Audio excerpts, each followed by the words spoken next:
Makau merupakan wilayah administrasi khusus di Tiongkok yang terletak di pantai selatan negara itu.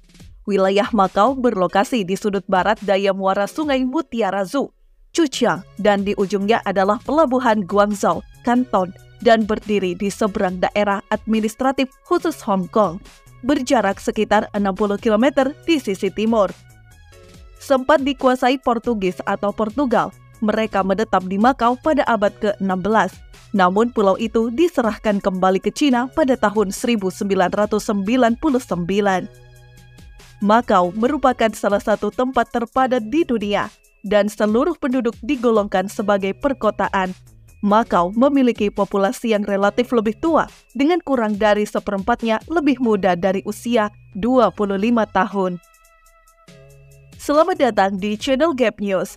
Namun sebelum lanjut untuk mendukung kami agar terus berkembang, tekan tombol subscribe dan loncengnya untuk mendapatkan info dan sejarah menarik yang ada di dunia ini.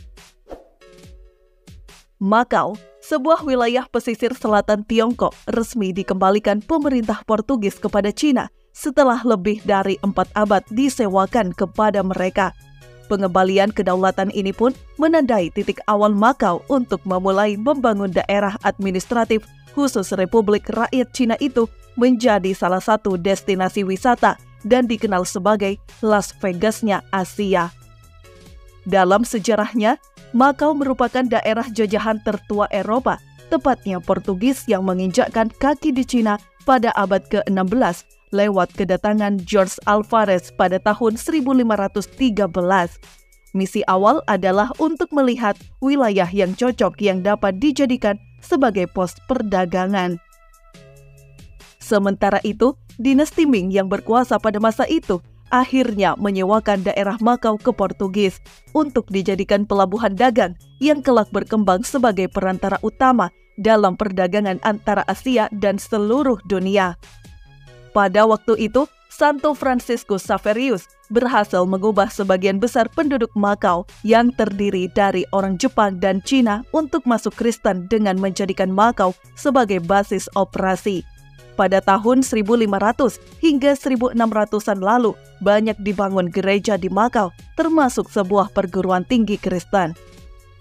Tidak heran kemudian, proses akulturasi cukup kental berpengaruh terhadap kebudayaan Makau. Meski demikian, usia kemakmuran Makau berakhir pada dekade 1800-an, ketika Belanda dan Inggris menguasai sebagian besar rute perdagangan ke Asia Timur. Setelah kemenangan Inggris atas Cina dalam Perang Opium 1814 hingga 1847, Cina setuju untuk menyerahkan Hong Kong ke Inggris dan membuka pelabuhan-pelabuhan kecil yang berpusat di Hong Kong. Keadaan ini membuat Makau sepi, namun tetap menjadi salah satu pelabuhan selama Perang Dunia dan revolusi kebudayaan di Cina. Dengan diperkenalkannya perjudian yang dilegalkan secara luas pada tahun 1960-an, Makau kemudian menjadi tempat bebas untuk melakukan perjudian, spionase, dan kejahatan pemerintah dalam bayang-bayang panjang Hong Kong yang kaya dan modern. Namun pada tahun 1974, sebuah kudeta politik terjadi di Portugis yang dinamakan Revolusi Anyelir. Keadaan ini kemudian menciptakan sebuah pemerintahan demokrasi yang baru di sana dan membuat cengkeraman Portugis atas jajahannya di luar negeri melemah. Dengan cerdas, Cina pun melakukan diplomasi pada Portugis hingga memenangkan hati mereka. Portugis menyerahkannya kepada Cina pada 1999, 2 tahun setelah penyerahan Hong Kong. Setelah proses penyerahan tersebut, Makau dan Cina juga menjadi satu negara dengan 2 sistem. Negara semi-merdeka ini menganut sistem ekonomi kapitalis dan dikenal sebagai pusat judi terbesar di Asia. Bahkan dijuluki The Sin City of Asia atau Kota Dosa Asia. Jika dilihat dari ideologi dan peta politik Beijing, Cina tidak akan membiarkan Taiwan, Hong Kong, dan Makau menjadi sebuah negara berdaulat. Sudah bukan jadi rahasia umum, Makau menjadi tempat wisata judi incaran di Asia. Judi dan kasino, Makau memang begitu menyilaukan mata. Makau memiliki kepadatan penduduk tertinggi di dunia dengan 20.497 orang per kilometer persegi. Tidak mengherankan jika perlu melakukan sesuatu yang dramatis untuk memberi ruang bagi kasino baru demi mengakomodir 30 juta pengunjung yang datang setiap tahunnya. Solusinya adalah proyek reklamasi lahan besar-besaran yang menggabungkan 2 pulau di selatan daratan Koloan dan Taipa. Ini memberi Macau tambahan 5,2 km persegi untuk menciptakan kiblat perjudian untuk menyaingi Las Vegas. Proyek reklamasi itu dikenal sebagai Jalur Cotai, mengacu pada nama 2 pulau, Koloan dan Taipa. Ada satu lagi yang besar di jalan. Steve Wynn menghabiskan 4 miliar US dollar untuk sebuah resort besar bernama Wynn Palace. Kasino memperkerjakan 20% dari populasi di Macau. Ketika sebuah kasino menerima staf baru, ia memeriksa untuk melihat apakah dia memiliki keluarga yang bekerja di kasino lain untuk menghindari kemungkinan penipuan. Penduduk setempat jarang mengunjungi kasino untuk berjudi dan pegawai pemerintah dilarang berjudi di sini. Mayoritas penjudi berasal dari daratan Cina dan Hong Kong. Sejauh ini, permainan yang paling populer adalah bakarat. Permainan yang relatif sederhana dengan keuntungan bandar yang rendah, kurang dari 1%. Meja bakarat mendominasi 33 kasino di kota ini. Ada banyak mesin slot juga, tetapi mereka menawarkan keuntungan rumah yang tinggi dan tidak populer. Ini adalah kebalikan dari Las Vegas, di mana penjudi menyukai slot. Pendapatan Macau dari perjudian adalah 33 miliar US dollar atau sekitar 476 triliun rupiah per tahun, 5 kali lipat dari Las Vegas Strip. 40 tahun kekuasaan Stanley Ho sebagai gembong kasino kota berakhir pada tahun 2002 ketika pemerintah Macau mengakhiri sistem monopoli. Praktek prostitus dicatat di Macau dimulai sejak abad ke-19 dan ke-20.